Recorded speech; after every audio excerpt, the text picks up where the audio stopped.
বেনারসের দ্বিতীয় দিন লাঞ্চ টাঞ্চ সারার পর আমরা হোটেল থেকে বেরিয়ে ভাবলাম একটু আশপাশটা দেখব। কথা মতো বেরিয়েও পড়লাম, কিন্তু ঝমঝম করে বৃষ্টি শুরু হলো। তাই মা মেয়ে ছাতা হাতে এক দোকানে দাঁড়িয়ে পড়লাম। একটু বৃষ্টি থামার পর সন্ধ্যের দিকে আমরা এগোতে লাগলাম। আর এগিয়েই দেখি প্রচণ্ড রাস্তায় ভিড়। সাধারণত এখানে প্রচণ্ড ভিড়ই থাকে। আর আমরা যখন এসছি তো পুজো, যাই হোক, ভিড়ের মধ্যে এগোতে এগোতেই আমরা ওখানকার যা খাবারের বিখ্যাত খাবার, যেরকম চাট, লস্যি, সেই সমস্ত দোকান খোঁজার চেষ্টা করলাম। আর চোখে পড়ল এই গোধুলিয়া চক থেকে ঠিক বিপরীত দিকে যে এসবিআই এটিএম কাউন্টারটা রয়েছে, তার ঠিক পাশটিতে অনেকগুলো লস্যির দোকান। আর তার সেই লস্যির দোকানের মধ্যেই একটিতে আমরা ঢুকে গেলাম এবং অর্ডার দিয়ে দিলাম কেশর মালাই লস্যি। সত্যি লস্যিটা খুবই ভালো ছিল।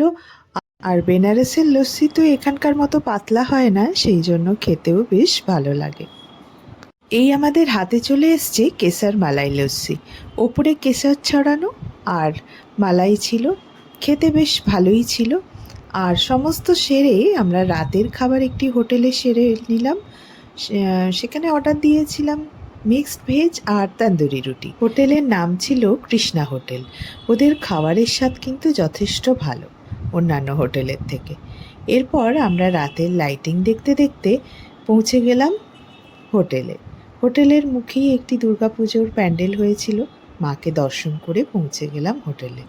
এরপর পরের দিন ভোর ভোর এসে পৌঁছলাম আশিঘাটে। এত ভোরে তো গঙ্গার সৌন্দর্য কোনো দিন দেখিনি, সত্যি দেখে মন ভরে গেল। আর বেরিয়েছিলাম যখন একেবারে কাকভোর, বলা ভালো মধ্যরাতে। আমরা বেরিয়েছি যখন তখন প্রায় রাত 2টো বাজে ঘড়িতে তখন। আর যাচ্ছিলাম তিনজন মিলে ছাতা হাতে, কারণ 1 ঘন্টা আগেই প্রচণ্ড পরিমাণে বৃষ্টি হয়ে গেছিল, তাই গোটা রাস্তা এরকমভাবে ভিজেছিল। আমরা বাবা বিশ্বনাথের দর্শনে মঙ্গল আরতি দেখার উদ্দেশ্যে যাচ্ছিলাম। ঘড়িতে তখন 2টো বাজে। আর আমরা তখন 1 নম্বর গেটের উদ্দেশ্যে যাচ্ছি। হালকা বৃষ্টিও পড়ছিল তখন। রাস্তাঘাট প্রায় ফাঁকাই ছিল, তবে খুব একটা গা ছমছম করা পরিবেশ ছিল না। চারিদিকে যথেষ্টই লাইট ছিল, মানুষজনের যাতায়াতও ছিল বলা যায়। আর আমরা এখন 1 নম্বর গেটের সামনে দাঁড়িয়ে এবার আমরা মন্দিরের উদ্দেশ্যে প্রবেশ করব।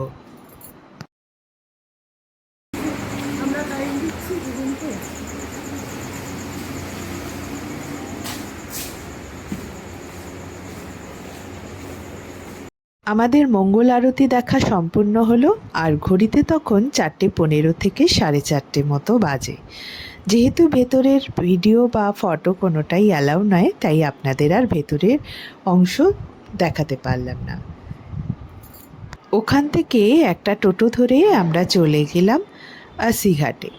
তখন ঘড়িতে 4:45 থেকে 5টা মতো বাজে। আর চারিদিকের অবস্থাটা প্রায় অন্ধকার বললেই চলে, তখনও ভোরের আলো ওঠেনি। আর কিন্তু ঘাটে প্রচুর পরিমাণে লোক ছিল, কেননা আশিঘাটে ভোরবেলাটা আরতি হয়। সেই জন্য এই আরতি দেখার উদ্দেশ্যেই অনেকে ঘাটে ভিড় জমিয়েছিলেন।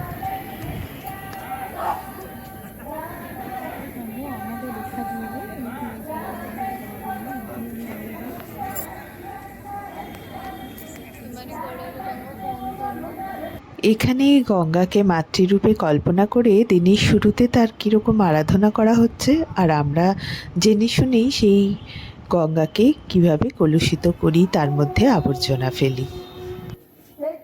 জায়গাটিতে পৌঁছে দেখলাম প্রচুর আসন রয়েছে পাতা, সেখানে প্রচুর মানুষ এসে আগে থেকেই বসে রয়েছেন। মাঝরাত থেকেই মোটামুটি মানুষ এসে বসে থাকেন শুধু এই গঙ্গা আরতি দেখার উদ্দেশ্যে। তাহলে চলুন আমার সাথে আপনারাও দেখুন ভোরবেলার এই গঙ্গা আরতি।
এতগুলো শাক যখন একসাথে বেজে উঠল তখন মনে মনে অনুভব করলাম আজ আমরা সত্যি পবিত্র এক ধর্মস্থানে এসে উপস্থিত হয়েছি।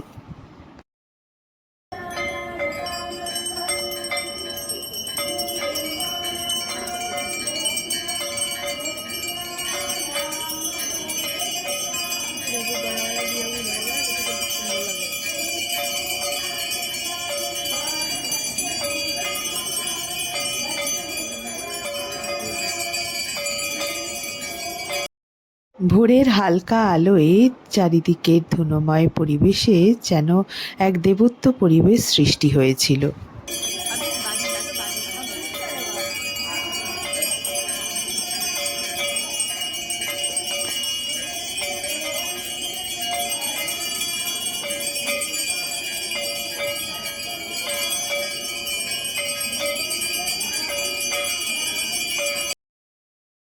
আর সবাই এখানে কবিতার মেলানো স্তবকের মতো একই ছন্দে যখন সমস্ত আরতিটাই করছিল তখন সত্যিই দারুণ লাগছিল দেখতে।